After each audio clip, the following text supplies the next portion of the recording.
Chers amis et bien-aimés du Seigneur, je vous salue dans le nom précieux de Jésus-Christ de Nazareth.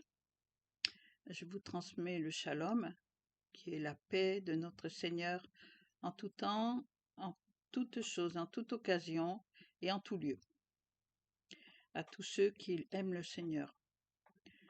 Je veux tout d'abord saluer tous mes frères et sœurs du monde entier. Je veux saluer particulièrement mes petites filles et ma belle-fille qui sont en Amérique, sont aux États-Unis, et ainsi que toutes les personnes qui vont regarder cette vidéo. Cette vidéo est un peu particulière aujourd'hui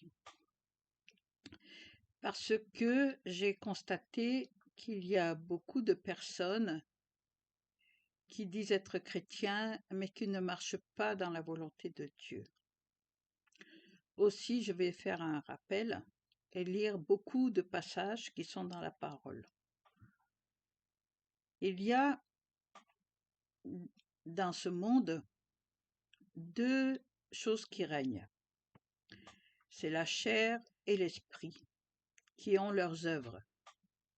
Donc, les œuvres de la chair et les œuvres de l'esprit qui sont distinctes les unes des autres. Donc, nous allons commencer par distinguer les œuvres de la chair, excusez-moi. Par un passage qui se trouve dans Galates 5, verset 19 au verset 21. Vous m'excuserez, je vais lire beaucoup de passages, mais c'est la volonté de Dieu qui soit ainsi. Seigneur, remettons ces moments entre tes mains, que seule ta volonté soit faite et que toute personne qui écouteront, qui regarderont, mon désir est qu'ils sachent faire la différence et qu'ils puissent en tirer pour eux-mêmes des leçons, une ou plusieurs leçons. Tout est, Seigneur, pour toi, et que seul ton amour, Seigneur, soit manifesté dans ce monde entier. Je t'aime, Seigneur, sois béni. Nous t'aimons, nous t'adorons, nous te louons au nom précieux de Jésus-Christ de Nazareth. Amen. Alors, Galates chapitre 5, verset 19 à verset 21. Que dit la parole? Or, les œuvres de la chair sont manifestes. Ce sont l'impudicité, l'impureté, la dissolution, l'idolâtrie, la magie, les inimitiés, les querelles, les jalousies, les animosités, les disputes, les divisions, les sectes, l'envie, l'ivrognerie, les excès de table et les choses semblables. Je vous dis d'avance, comme j'ai déjà dit, que ceux qui commettent de telles choses n'hériteront point le royaume de Dieu. Amen. Ensuite, quelles sont les conséquences de ceux qui pratiquent les œuvres de la chair? Nous le voyons dans Deutéronome chapitre 28 à partir du verset 15. Deutéronome.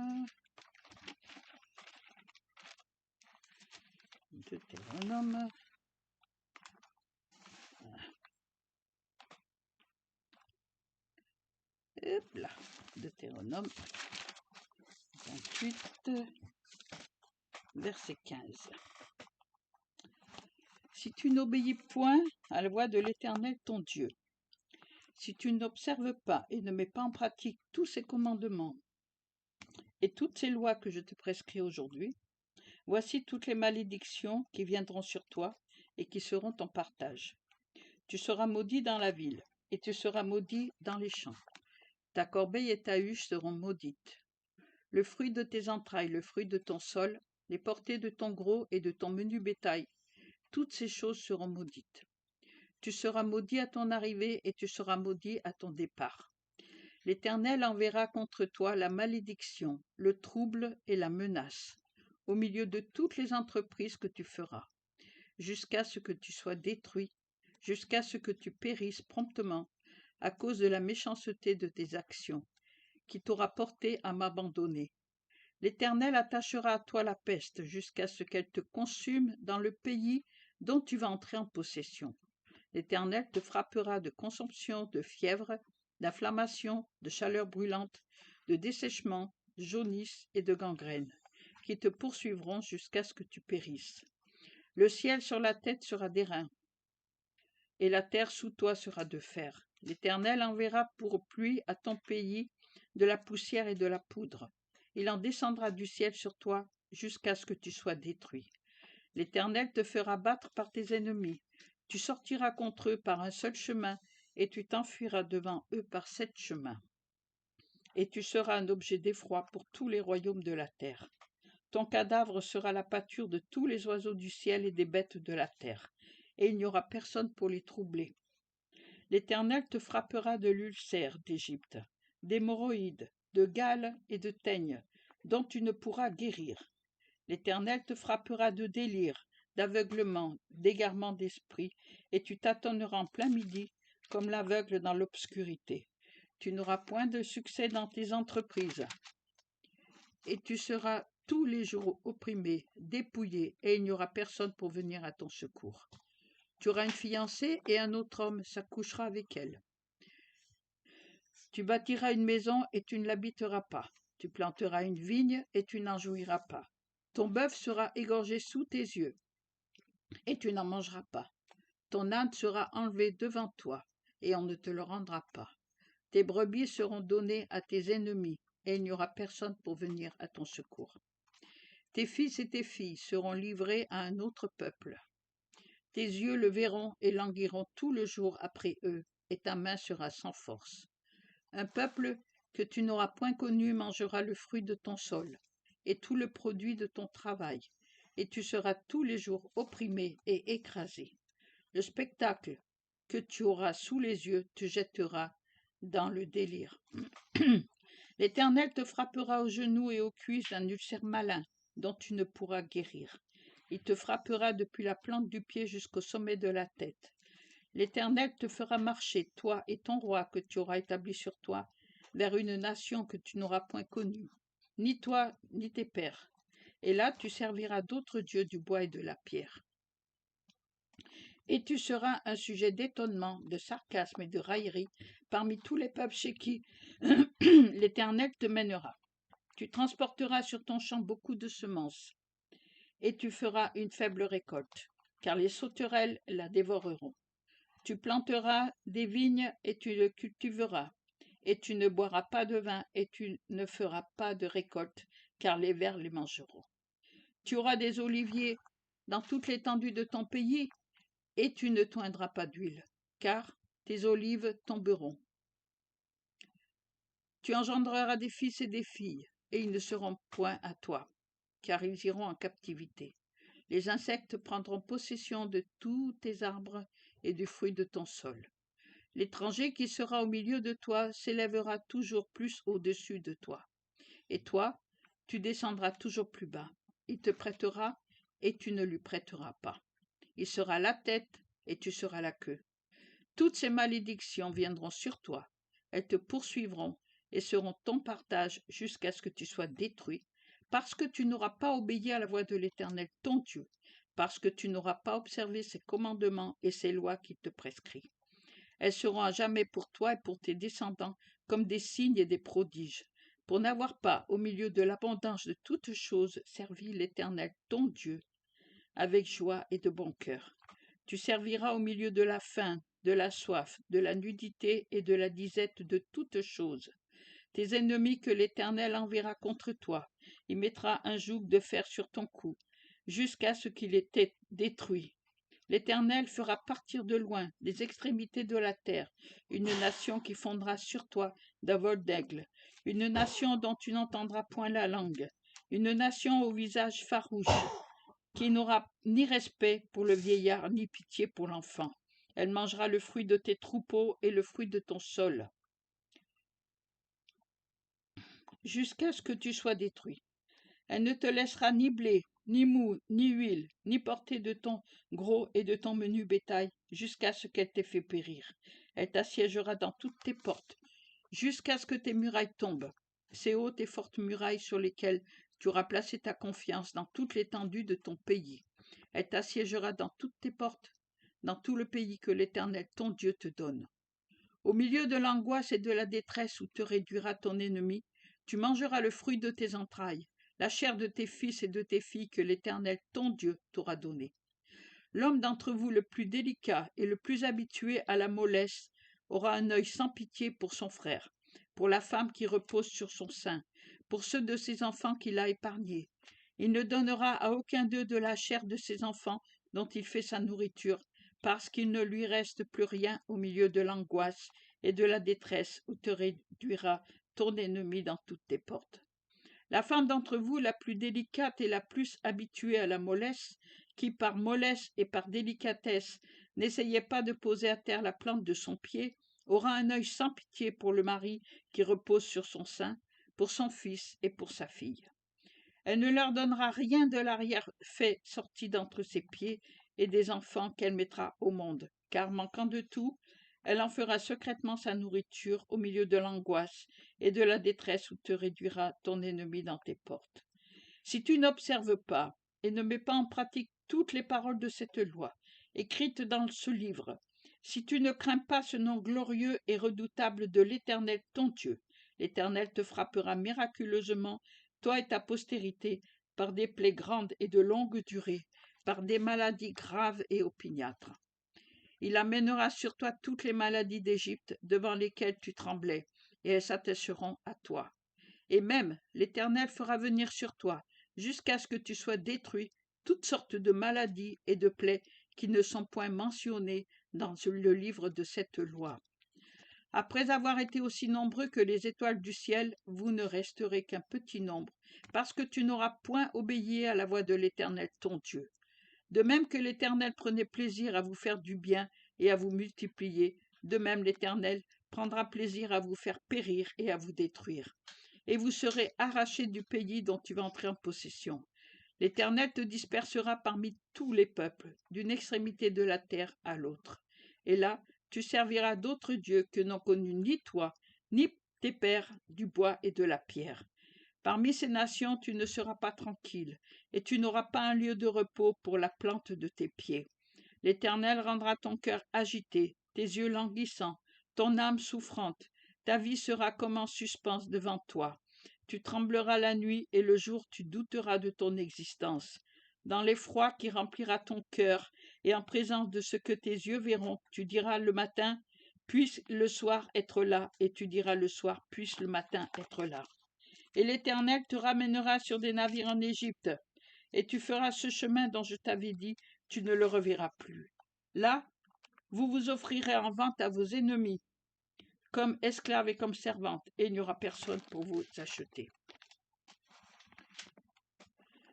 Vous allez me dire, mais tout ça là, d'accord, mais Dieu il est compatissant et miséricordieux, lent à la colère et chambonté. Oui. Mais moi je vais vous répondre, il ne faut pas se moquer de Dieu, parce que, d'accord, il est compatissant, lent à la colère et chambonté, miséricordieux, puisqu'il s'appelle miséricorde. Mais, et il y a un mais, c'est que quand c'est trop, c'est trop. Au bout d'un moment, même Dieu se met en colère et il dit, puisqu'ils ne veulent rien savoir, eh bien, je suis obligé de frapper. La Bible est jalonnée de ce genre de choses. À chaque fois que le peuple désobéissait, le Seigneur a été d'une patience incroyable. Mais, malgré qu'il leur a pardonné, ils ont recommencé. Alors le Seigneur, il est bien obligé de finir par se fâcher. Vous savez, Seigneur Jésus, il a dit, aimez vos ennemis, bénissez ceux qui vous maudissent, priez pour ceux qui vous persécutent. Mais il a dit aussi de ne pas rendre le mal pour le mal et de ne pas imiter la voix des nations. Donc, nous devons prendre au sérieux toutes ces paroles. C'est l'Ancien Testament, c'est sûr, mais l'Ancien Testament n'a pas été aboli, juste accompli. Donc maintenant, on va aller voir quels sont les moyens d'y échapper. Parce qu'il y a un moyen d'y échapper à tout ça. 2 Chroniques 7, 14. Nous allons dans 2 Chroniques 7, 14. Vous savez, je n'émets aucun jugement envers personne, hein, parce que moi, avant d'appartenir au Seigneur, et même au départ, j'ai fait beaucoup de choses qui, franchement, je suis pas fière, hein. Alors, 2 Chroniques 7,14. Je peux même prendre un peu avant, hein, parce que, voilà. On va prendre à partir du verset 11. Lorsque Salomon eut achevé la maison de l'Éternel et la maison du roi, et qu'il eut réussi dans tout ce qu'il s'était proposé de faire dans la maison de l'Éternel et dans la maison du roi, l'Éternel apparut à Salomon pendant la nuit et lui dit : J'exauce ta prière, et je choisis ce lieu comme la maison où l'on devra m'offrir des sacrifices. Quand je fermerai le ciel, et qu'il n'y aura point de pluie, quand j'ordonnerai aux sauterelles de consumer le pays, quand j'enverrai la peste parmi mon peuple, ce qui est décrit dans Deutéronome chapitre 28. Si mon peuple sur qui est invoqué mon nom s'humilie, prie et cherche ma face, et s'il se détourne de ses mauvaises voies, je l'exaucerai des cieux, je lui pardonnerai son péché et je guérirai son pays. Vous voyez, c'est une promesse que Dieu fait pour ceux qui se repentent. Ensuite, nous allons voir Jean chapitre 1, du verset 1 à 11. Nous allons à Jean. Alors, chapitre 1.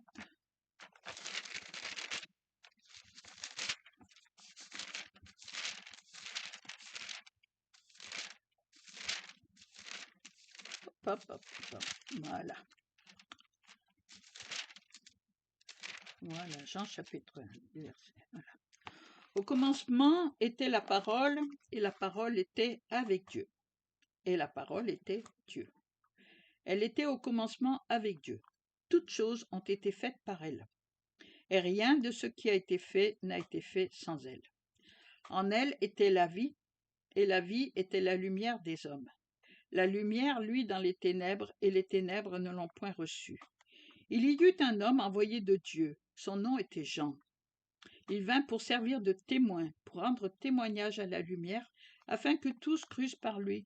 Il n'était pas la lumière, mais il parut pour rendre témoignage à la lumière. Cette lumière était la véritable lumière qui, en venant dans le monde, éclaire tout homme. Elle était dans le monde, et le monde a été fait par elle, et le monde ne l'a point connue. Elle est venue chez les siens, et les siens ne l'ont point reçue. Mais à tous ceux qui l'ont reçue, à ceux qui croient en son nom, Jésus-Christ de Nazareth, elle a donné le pouvoir de devenir enfants de Dieu, lesquels sont nés non du sang, ni de la volonté de la chair, ni de la volonté de l'homme, mais de Dieu. Et la parole a été faite chair, et elle a habité parmi nous, pleine de grâce et de vérité. Et nous avons contemplé sa gloire, une gloire comme la gloire du Fils unique venu du Père. Jean lui a rendu témoignage et s'est écrié : c'est celui dont j'ai dit, celui qui vient après moi m'a précédé, car il était avant moi. Et nous avons tous reçu de sa plénitude et grâce pour grâce.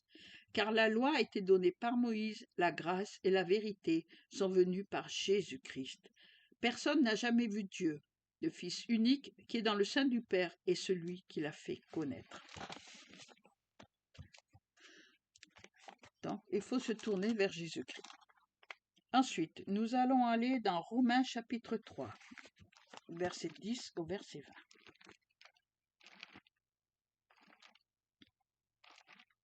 20. Je tiens quand même à préciser que tous ces passages, c'est le Seigneur qui me les a donnés à lire volontairement. Alors, chapitre 3, voilà, du verset 10 au verset 20. Voilà.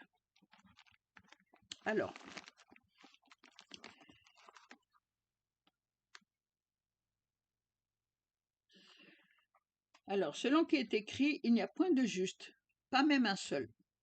Nul n'est intelligent, nul ne cherche Dieu.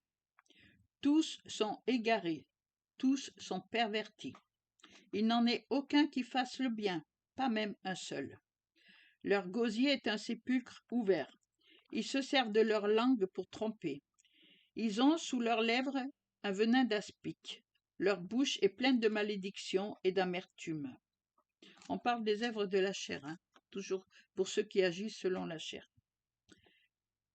Leur bouche est pleine de malédiction et d'amertume. Ils ont les pieds légers pour répandre le sang. La destruction et le malheur sont sur leur route. Ils ne connaissent pas le chemin de la paix. La crainte de Dieu n'est pas devant leurs yeux. Or, nous savons que tout ce que dit la loi, elle le dit à ceux qui sont sous la loi, afin que toute bouche soit fermée et que tout le monde soit reconnu coupable devant Dieu. Car nul ne sera justifié devant lui par les œuvres de la loi, puisque c'est par la loi que vient la connaissance du péché. Ensuite, nous allons dans Romains chapitre 2, du verset 12 au verset 16. Romains 2, 12 à 16. Voilà, Romains 2, à partir du verset 12. Voilà. Tous ceux qui ont péché sans la loi périront aussi sans la loi, et tous ceux qui ont péché avec la loi seront jugés par la loi. Ce ne sont pas en effet ceux qui écoutent la loi qui sont justes devant Dieu, mais ce sont ceux qui la mettent en pratique qui seront justifiés. Quand les païens qui n'ont point la loi font naturellement ce que prescrit la loi, ils sont, eux qui n'ont point la loi, une loi pour eux-mêmes. Ils montrent que l'œuvre de la loi est écrite dans leur cœur, leur conscience en rend témoignage, et leurs pensées s'accusent ou se défendent tour à tour. C'est ce qui paraîtra au jour où, selon mon évangile, Dieu jugera par Jésus-Christ les actions secrètes des hommes. Voilà. Après, Romains, chapitre 1, 18 à 32. Donc, on revient au chapitre 1, 18 à 32. Voilà.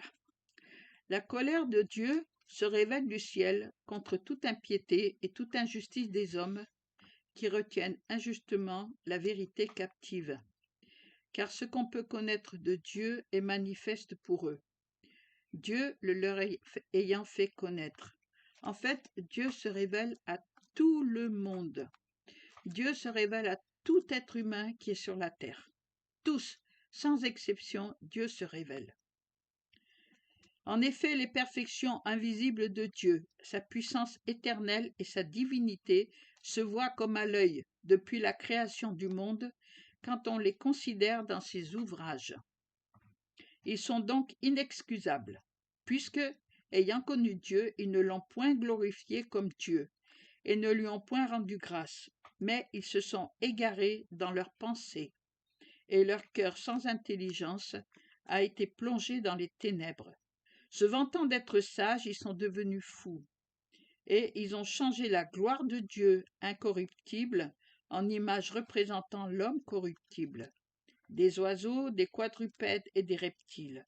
C'est pourquoi Dieu les a livrés à l'impureté, selon les convoitises de leur cœur, en sorte qu'ils déshonorent eux-mêmes leur propre corps. Eux qui ont changé la vérité de Dieu en mensonge et qui ont adoré et servi la créature au lieu du Créateur, qui est béni éternellement. Amen. C'est pourquoi Dieu les a livrés à des passions infâmes, car leurs femmes ont changé l'usage naturel en celui qui est contre nature, et de même les hommes, abandonnant l'usage naturel de la femme, se sont enflammés dans leurs désirs les uns pour les autres, commettant homme avec homme des choses infâmes, et recevant en eux-mêmes le salaire que méritait leur égarement. Comme ils ne se sont pas souciés de connaître Dieu, Dieu les a livrés à leur sens réprouvé pour commettre des choses indignes, étant remplis de toute espèce d'injustice, de méchanceté, de cupidité, de malice, pleins d'envie, de meurtre, de querelles, de ruse, de malignité, rapporteurs, médisants, impies, arrogants, hautains, fanfarons, ingénieux au mal, rebelles à leurs parents, dépourvus d'intelligence, de loyauté, d'affection naturelle, de miséricorde. Et bien qu'ils connaissent le jugement de Dieu, déclarant dignes de mort ceux qui commettent de telles choses, non seulement ils les font, mais ils approuvent ceux qui les font.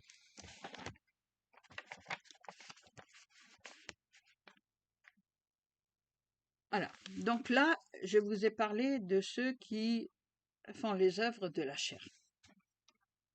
Il y a malheureusement beaucoup de personnes qui se disent chrétiens et qui, parmi tout ce que j'ai dit, pratiquent certaines de ces choses. Tout le monde sait qu'il y a un Dieu, mais beaucoup le refusent. Ou alors, ils ne l'invoquent que quand ça les intéresse. Et ça, Dieu n'est pas comme ça. Alors maintenant, nous allons voir ceux qui font les œuvres de l'esprit, c'est-à-dire le fruit de l'esprit, car ce sont les œuvres, les fruits de l'esprit, ce sont des œuvres. Galates 5, versets 22 à 25. Je sais que beaucoup connaissent, et il est bon de le rappeler. Alors, Galates, voilà, Galates.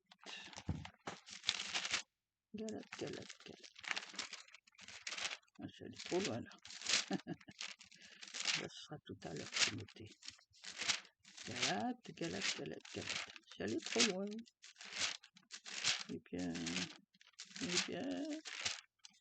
Eh bien, voilà. Galates, chapitre 5, de versets 22 à 25. Mais le fruit de l'esprit, c'est l'amour, la joie, la paix, la patience, la bonté, la bénignité, la fidélité, la douceur, la tempérance. La loi n'est pas contre ces choses. Ceux qui sont à Jésus-Christ ont crucifié la chair avec ses passions et ses désirs. Si nous vivons par l'Esprit, marchons aussi par l'Esprit. Ne cherchons pas une vaine gloire en nous provoquant les uns les autres, en nous portant envie les uns aux autres. C'est malheureusement ce qui se passe dans beaucoup d'églises. Je l'ai vu de mes propres yeux et entendu. Ensuite, nous allons aller dans Romains chapitre 2, versets 22 à 25. Romains chapitre 2.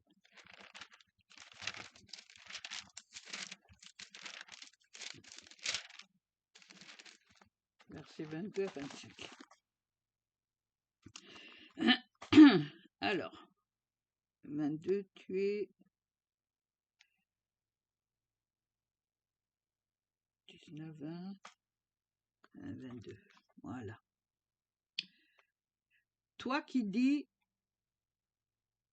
Oui, c'est ça. Romains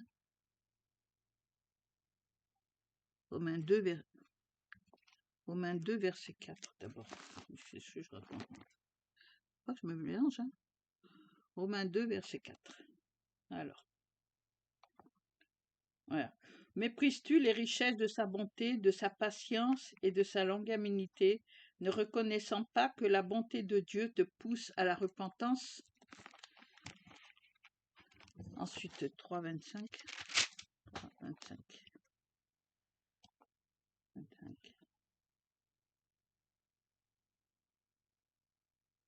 Voilà, c'est là.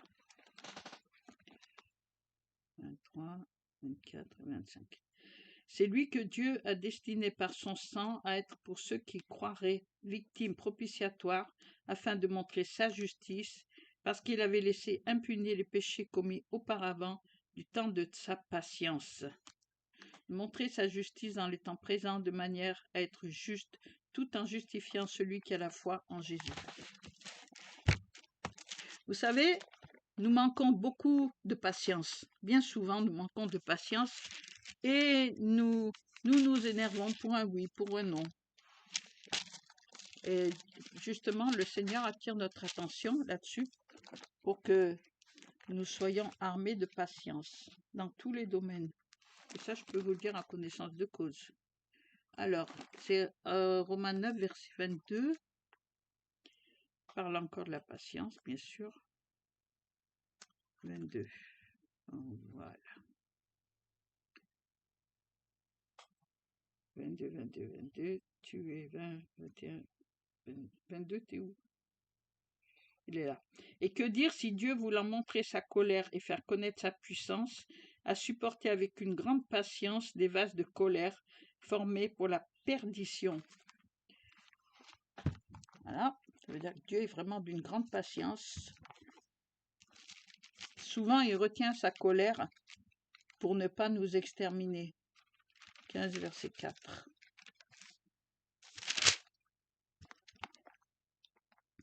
Voilà. Or, tout ce qui a été écrit d'avance l'a été pour notre instruction, afin que par la patience et par la consolation que donnent les Écritures, nous possédions l'espérance. Le Seigneur insiste beaucoup sur la patience, beaucoup, beaucoup, beaucoup. Éphésiens 4, verset 2. Éphésiens.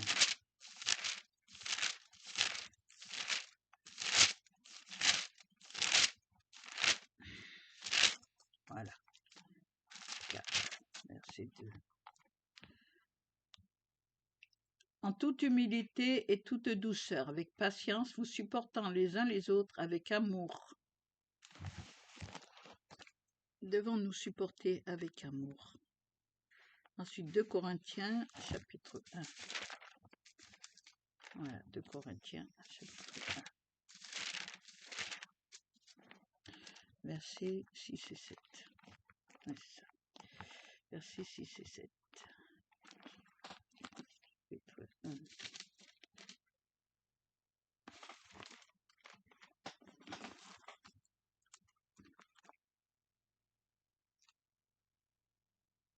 Voilà. Nous ne voulons pas, en effet, oui, c'est ça, vous laisser ignorer au sujet de la tribulation qui nous est survenue en Asie, que nous avons été excessivement accablés au-delà de nos forces, de telle sorte que nous désespérions même de conserver la vie.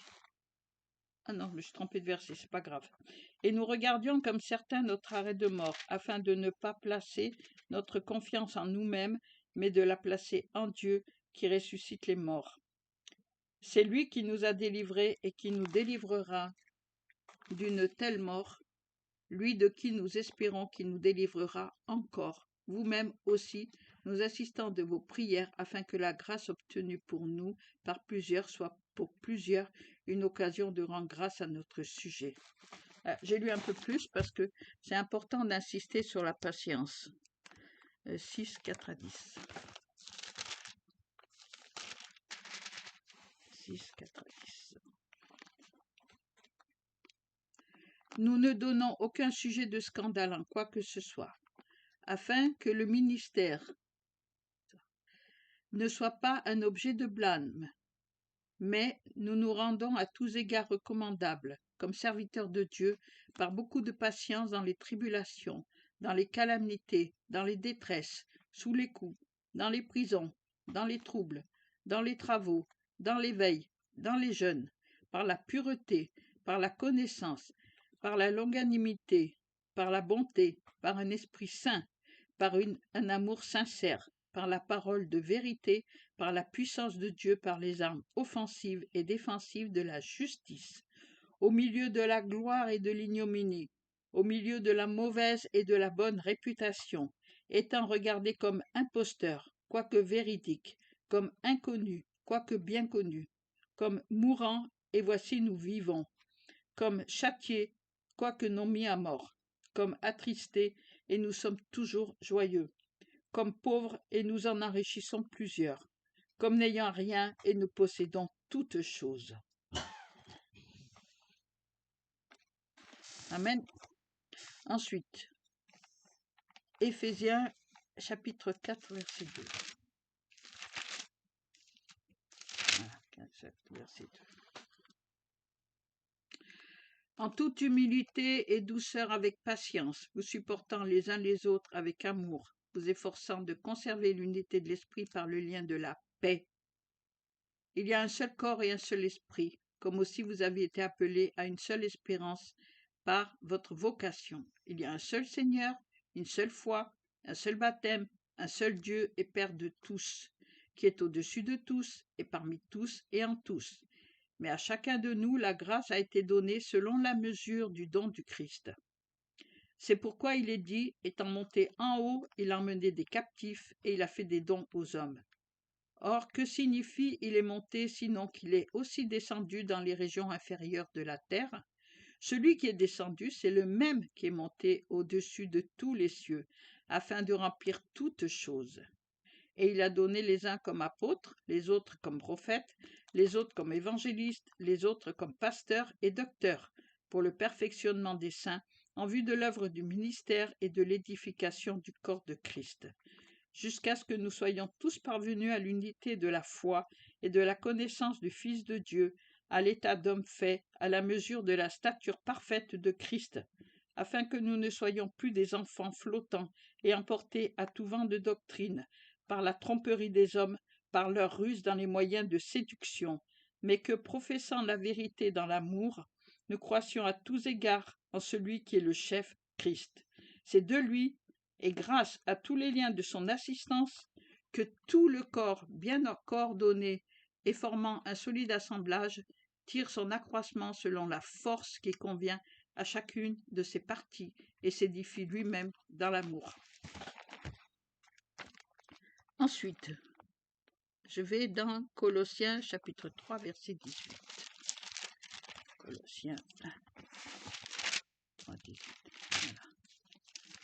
Colossiens 3, verset 18. 18. Que la parole de Christ habite parmi vous abondamment. Instruisez-vous et exhortez-vous les uns les autres en toute sagesse, par des psaumes, par des hymnes, par des cantiques spirituels, chantant à Dieu dans vos cœurs, sous l'inspiration de la grâce. Je ne suis pas trompée de verset, là? Si? C'est pas grave. C'est bon, c'est bon.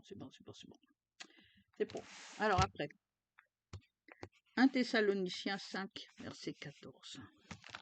1 Thessaloniciens 5, verset 14. 14. Nous vous en prions aussi, frères, avertissez ceux qui vivent dans le désordre, consolez ceux qui sont abattus, supportez les faibles, usez de patience envers tous. Ensuite, Matthieu 28, verset 18.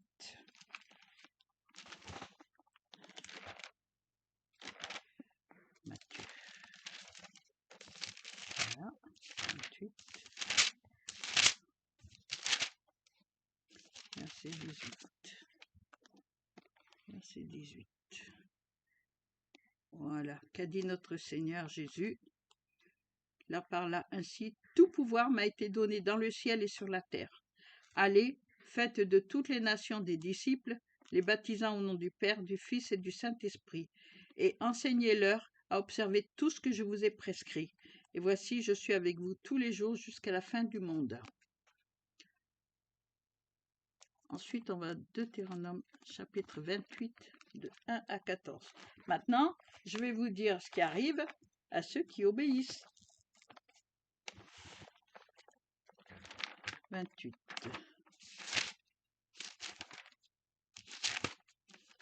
Je vais trop loin là. 28.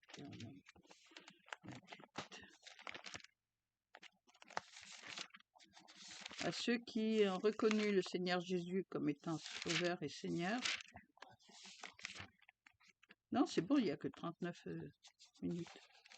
Matthieu, tu es en train de me perturber, José. Deutéronome. Je te comprends, José, je te comprends, t'inquiète pas. Je n'ai pas oublié, chérie. 28. Alors, si tu obéis, voilà, maintenant pour ceux qui obéissent, hein, à la voix de l'Éternel ton Dieu, en observant et en mettant en pratique tous ces commandements que je te prescris aujourd'hui. L'Éternel ton Dieu te donnera la supériorité sur toutes les nations de la terre. Voici toutes les bénédictions qui se répandront sur toi et qui seront ton partage lorsque tu obéiras à la voix de l'Éternel ton Dieu. Tu seras béni dans la ville et tu seras béni dans les champs. Le fruit de tes entrailles, le fruit de ton sol, le fruit de tes troupeaux, les portées de ton gros et de ton menu bétail. Toutes ces choses seront bénies. Ta corbeille et ta huche seront bénies. Tu seras béni à ton arrivée et tu seras béni à ton départ. L'Éternel te donnera la victoire sur tes ennemis qui s'élèveront contre toi. Ils sortiront contre toi par un seul chemin et ils s'enfuiront devant toi par 7 chemins. L'Éternel ordonnera la bénédiction d'être avec toi dans les greniers, dans tes greniers et dans toutes tes entreprises. Il te bénira dans le pays que l'Éternel ton Dieu te donne. Tu seras pour l'Éternel un peuple saint, comme il te l'a juré, lorsque tu observeras les commandements de l'Éternel ton Dieu et que tu marcheras dans ses voies. Tous les peuples verront que tu es appelé du nom de l'Éternel et ils te craindront. L'Éternel te comblera de bien en multipliant le fruit de tes entrailles, le fruit de tes troupeaux et le fruit de ton sol, dans le pays que l'Éternel a juré à tes pères de te donner.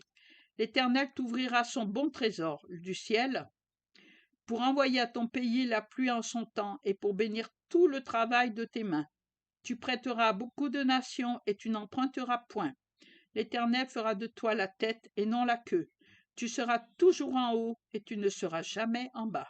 Lorsque tu obéiras aux commandements de l'Éternel ton Dieu, que je te prescris aujourd'hui, lorsque tu les observeras et les mettras en pratique, et que tu ne te détourneras ni à droite ni à gauche de tous les commandements que je vous donne aujourd'hui, pour aller voir après d'autres dieux et pour les servir. Amen. Maintenant, 1 Timothée 6, 3, 10. 1 Timothée chapitre 6. Ça, c'est pour ceux qui obéissent au Seigneur, c'est-à-dire qui acceptent Jésus-Christ comme Seigneur et Sauveur et qui marchent selon les commandements de Dieu. J'ai dit 1 Timothée 6, 3 à 10.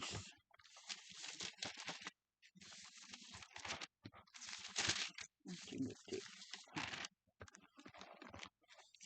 C'est volontairement, hein, le Seigneur m'a dit de faire comme ça, hein, c'est volontairement, parce qu'il dit que beaucoup ne lisent pas la parole en fait, ou alors ils la lisent comme ça, elle va vite quoi. 1 Timothée 3 à 10, Philippiens, Colossiens, Thessaloniciens, 1 Timothée. Chapitre 6. Versets 3 à 10. Voilà. Alors, chapitre 3, verset 3. Ça, c'est 2, 3. Si quelqu'un, voilà, ça, la mise en garde de la part du Seigneur. Si quelqu'un enseigne de fausses doctrines et ne s'attache pas aux saintes paroles de notre Seigneur Jésus-Christ et à la doctrine qui est selon la piété, il est enflé d'orgueil, il ne sait rien, et il a la maladie des questions oiseuses et des disputes de mots, d'où naissent l'envie, les querelles, les calomnies, les mauvais soupçons, les vaines discussions d'hommes corrompus d'entendement, privés de la vérité, et croyant que la piété est une source de gain. C'est en effet une grande source de gain que la piété avec le contentement, car nous n'avons rien apporté dans le monde, et il est évident que nous n'en pourrons rien emporter. Si donc nous avons la nourriture et le vêtement, cela nous suffira. Mais ceux qui veulent s'enrichir tombent dans la tentation, dans le piège et dans beaucoup de choses, de désirs insensés et pernicieux qui plongent les hommes dans la ruine et la perdition. Car l'amour de l'argent est une racine de tous les maux, et quelques-uns, en étant possédés, se sont égarés loin de la foi et se sont jetés eux-mêmes dans bien des tourments. Ensuite, maintenant, voilà. Donc ça, c'est ce que nous devons faire lorsque nous appartenons au Seigneur.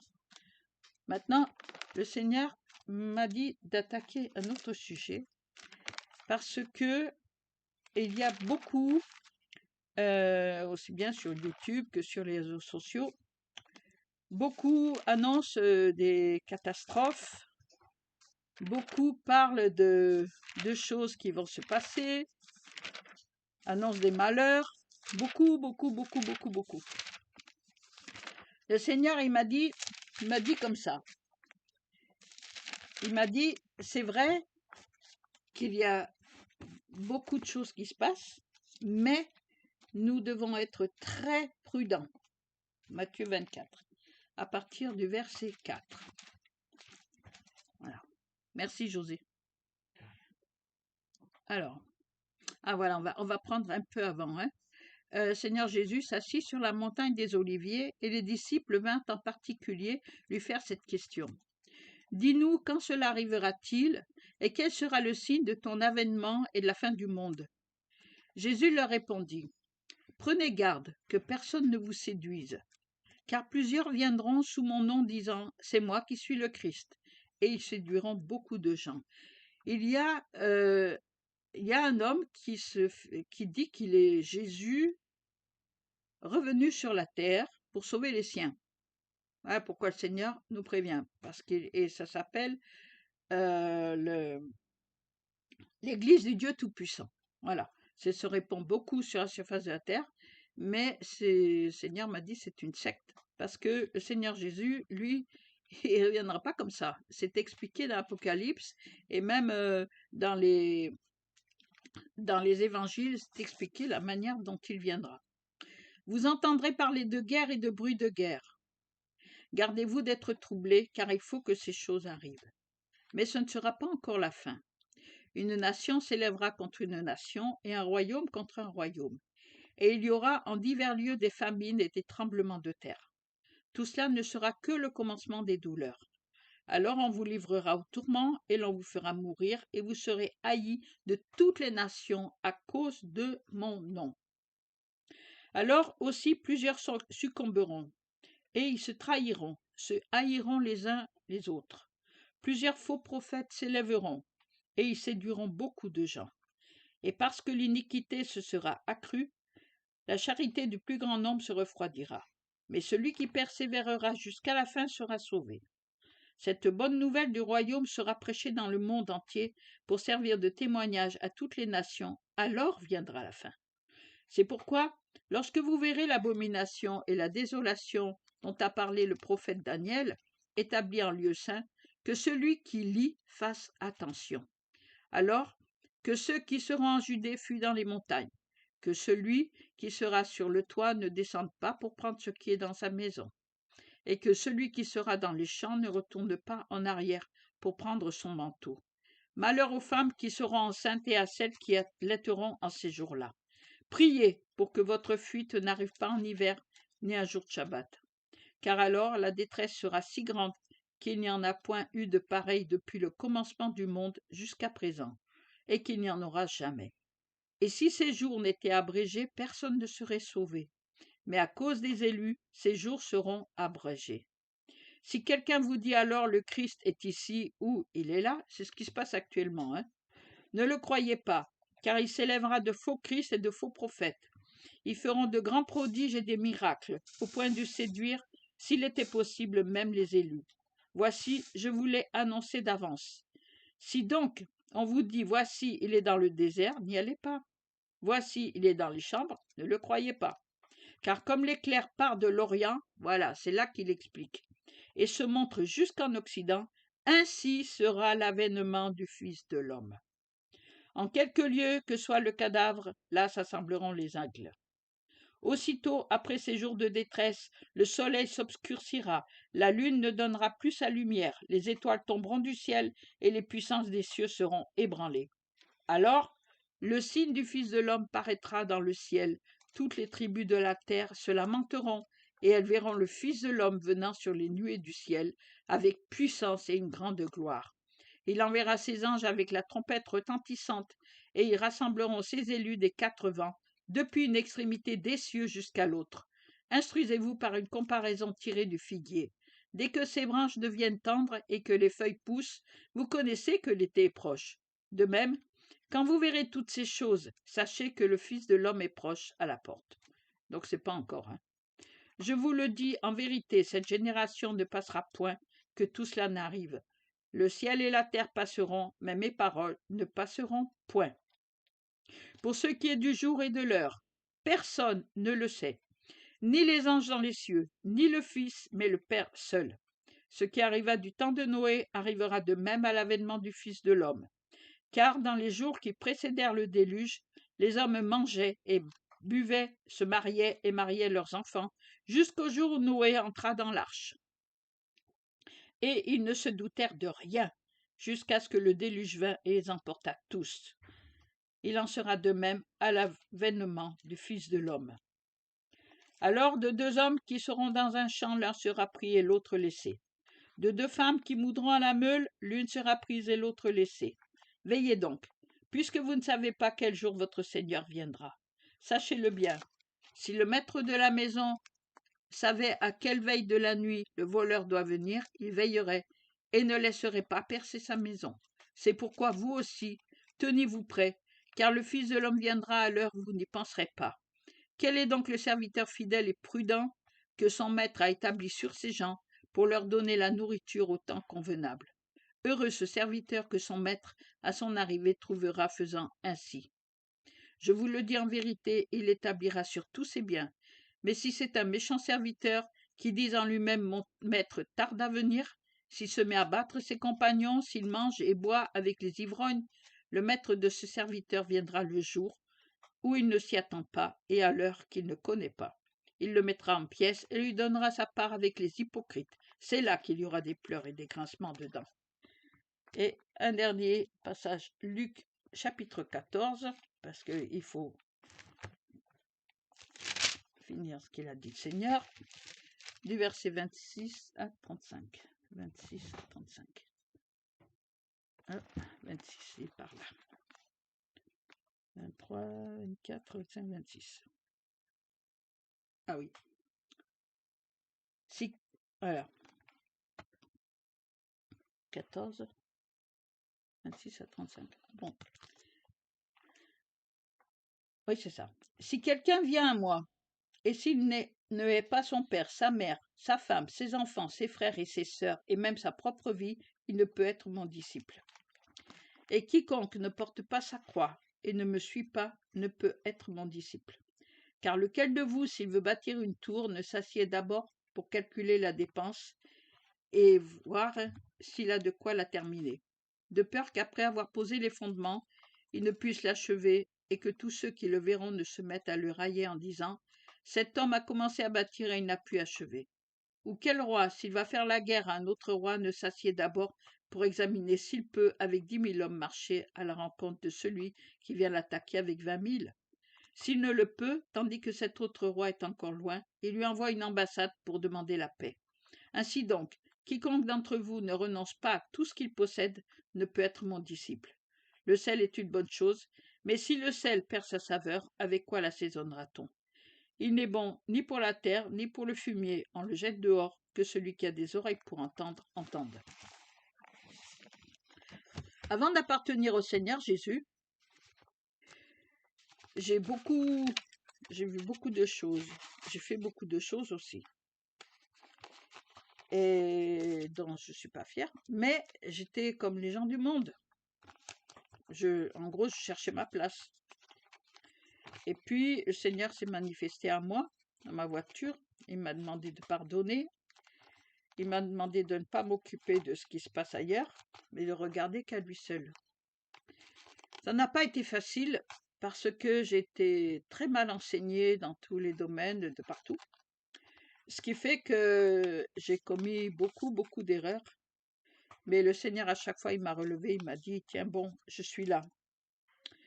Il est dit dans Jérémie chapitre 17, du verset 9 à 13, que seul Dieu connaît les cœurs et rend à chacun selon ses propres œuvres. Mais celui qui se tient sous l'abri du Très-Haut repose à l'ombre du Dieu Tout-Puissant. Et il ne craint pas lorsqu'il y a de l'adversité, mais il met et garde sa confiance en l'Éternel qui a fait les cieux et la terre. Rien ne peut nuire à celui qui a foi en Dieu Tout-Puissant.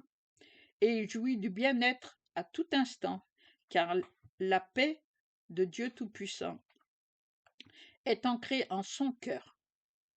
Le trône de gloire élevé dès le commencement est un sanctuaire où se réfugie celui qui a foi en Dieu Tout-Puissant, et rien ni personne ne peut l'atteindre, car même si on croit le détruire, peut-être l'enveloppe charnelle, le corps peut être détruit, mais son âme, elle est tellement ancrée et confiante en son Dieu qui est le Tout-Puissant, le Seigneur Jésus-Christ, qu'elle sait que pour toujours, quoi qu'il advienne, elle sera dans le bonheur éternel.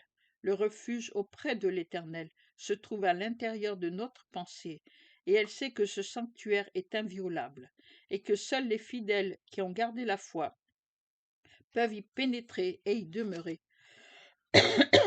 Lorsqu'on est agressé physiquement, moralement ou spirituellement, le seul refuge se trouve auprès de notre Dieu Tout-Puissant, qui est Jésus-Christ, qui est notre Créateur et notre Père d'amour, qui n'abandonne jamais de nous appeler lui à lui. Mais est-ce que nous l'écoutons?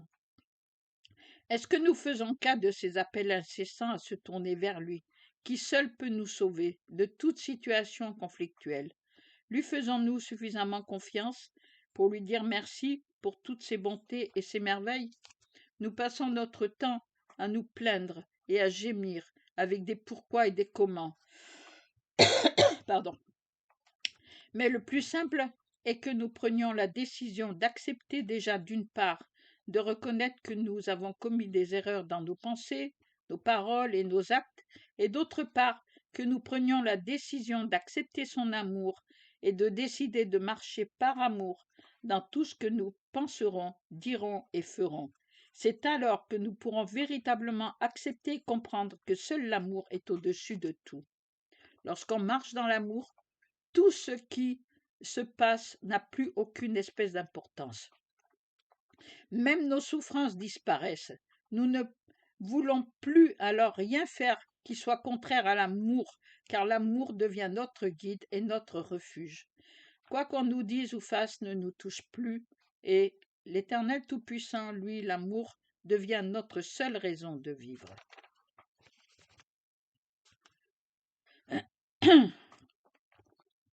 Il est dit dans Job chapitre 4 verset 17 et ensuite. L'homme serait-il juste devant son Créateur? Serait-il pur devant celui qui a donné le souffle de vie? Si lui, l'Éternel Tout-Puissant, n'a pas confiance en ses serviteurs, s'il trouve de la folie chez ses anges, combien plus chez ceux qu'il a formés de la poussière de la terre, et à qui le souffle de vie peut être retiré en un instant.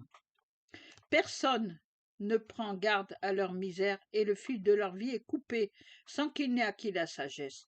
L'insensé périt dans sa colère, et le fou meurt dans ses emportements.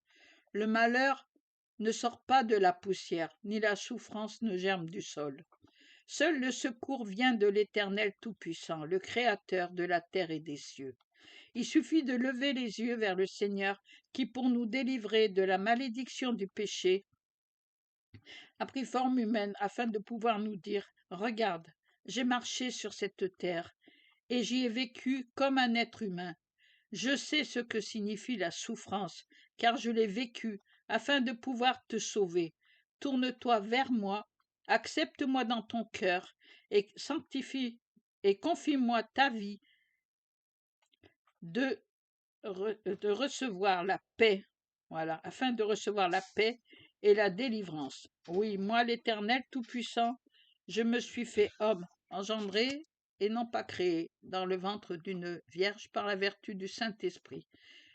Je sais ce que tu ressens. Je suis Jésus-Christ, Emmanuel, l'agneau de Dieu, le lion de la tribu de Juda.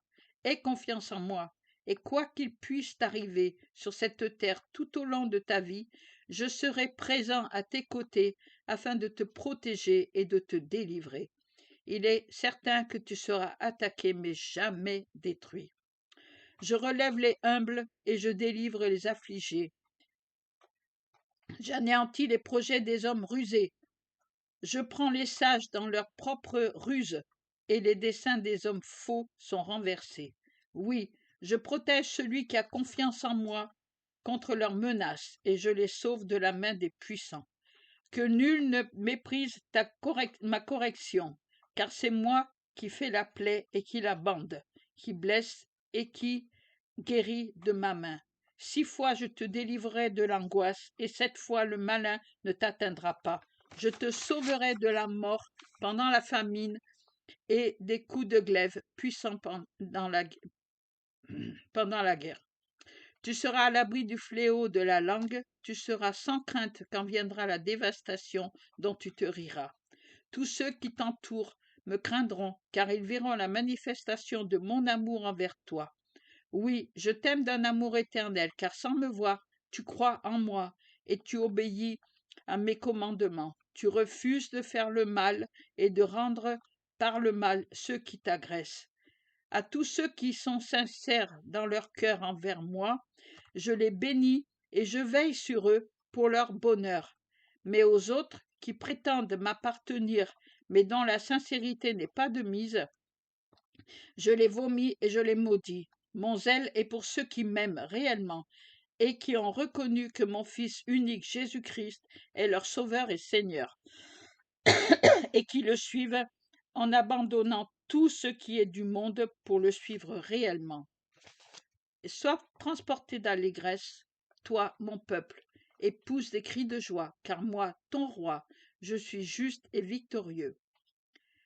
Si tu marches selon mes commandements dictés par l'amour, je te bénirai.